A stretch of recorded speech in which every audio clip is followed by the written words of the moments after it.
Tilaknagar Shikshan Prasarak Mandal Dombivli Lokmanya Gurukul subject English standard 3 unit 3 a team of workers part 2. Okay, तर आपण आता बघितलं की हात पाय नाक कान सगळ्यांनी असे स्ट्राईक केले आहे. ते पोटाला म्हणतात की नाही, आम्ही तुला काहीच आहार देणार नाही, कारण तू एक नंबरचा आळशी आहेस, तू काहीच काम करत नाही. Others, sorry, don't try to deceive, nothing you will receive. आता 3 तास झाले, पोटाला पाणीसुद्धा दिलेलं नाही. तो पोट म्हणतो अरे काहीतरी आहार द्या, नाहीतर मी नाही काम केलं तर तुम्हाला पण ताकद नाही येणार, शक्ती नाही भेटणार. तर सगळे म्हणतात sorry, don't try to deceive, आम्हाला फसवायचे प्रयत्न करू नकोस, नथिंग यू विल रिसीव, तुला काहीच भेटणार नाही. 2 days, आता 2 दिवस त्यांनी पोटाला काहीच नाही दिलं आहे, म्हणजे 2 दिवस तो शरीर उपाशी आहे.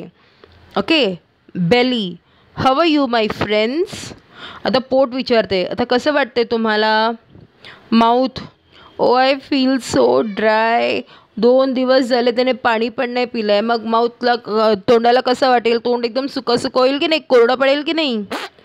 Hands and feet, we feel so weak. Eyes, we can't see properly. Ear and nose, we feel so tired. All, आता सगळ्यांना हे वाटतं, सगळे एकदम थकलेत, कोणालाच काम करायची इच्छा होत नाहीत, काम करायची ताकद नाही आहे कोणाकडे. आता सगळे एकमेकांना विचारतात, what's the matter, what's wrong with all of us. काय झालं आहे, आपल्याला काय होतं आहे. तर आता शरीरातला जो मेन इंद्रिय आहे, मेंदू, तो येतो. Enter brain. Okay, brain. You silly fellows, now you have no energy. What gives you energy. Food. Who works on the food to give you energy. Think. मेंदू म्हणतो अरे मूर्खांनो, आता तुमच्याकडे ताकद नाही आहे. व्हॉट गिव्स यू एनर्जी, तुम्हाला ताकद कोण देतं. जेवण. And who works on the food to give you energy, या जेवणावर काम कोण करतं तुम्हाला सगळ्यांना ताकद द्यायला. विचार करा. Think think. ऑल. कुड it be, is it the belly. आता सगळे विचार करतात, म्हणजे जेवण कुठे जातं, डायरेक्ट पोटातच जातं ना. पोटाने काम केलं तरच आपल्याला जेवण भेटते. आता कसं असतं माहिती आहे, आपण जे जेवण खातो ते पोटात जातं, मग पोटात ना डायजेस्टिव्ह ज्युसेस असतात. ओके, ते काय करतं, आपला सगळा आहार जो आहे त्याला डायजेस्ट करतं, त्याला हे करतं, पचवतं, आणि त्यातले जे विटॅमिन्स आहेत ते वेगळं, आणि जे मिनरल्स आहेत, कार्बोहायड्रेट्स आहेत, आपल्या आहारात खूप सारे असे प्रकार असतात, ते सगळं त्याच्यातनं काढून ज्या ज्या शरीराच्या ज्या अंगाला ज्याची गरज आहे त्यांना ते देतं.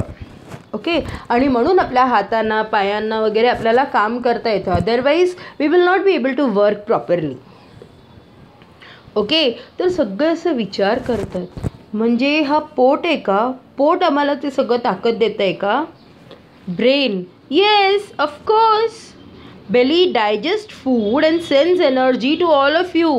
Do you understand it now? मेंदू म्हणतो अरे मूर्खांनो, हां. पोट काय करते, तुम्ही जे काही अन्न त्याच्या तोंडात टाकताय, तोंड जे गिळतंय आणि पोटात टाकते ते सगळं अन्न पचवतं, आणि तुम्हाला त्यातली जी ताकद आहे ती तुमच्या शरीराच्या वेगवेगळ्या अंगांना पाठवते. आता समजलं तुम्हाला. ऑल. आता सगळ्यांना समजू येतं, अरे हां, yes yes, now we know this belly does a lot of work, though he doesn't show it off, he does important work. तो हा पोट खूप काम करतो बाबा, तो कधीच सांगत नाही की मी एवढा काम करतो तेवढा काम करतो, आणि आमचे कामं दिसतात पण त्या पोटाची काम दिसत पण नाही, पण तो खूप इम्पॉर्टंट काम करतो. All hold hands and sing together. आता सगळ्या शरीरांना hands, feet, eyes, ears, nose, सगळ्यांना समजतं की नाही, पोट पण इम्पॉर्टंट अवयव आहे शरीराचा. So all hold hands and sing together. आता सगळे एकत्र येतात, एकत्र हे करतात आणि गाणं म्हणतात. Work work work, in the morning, in the evening, we are always at work. Okay.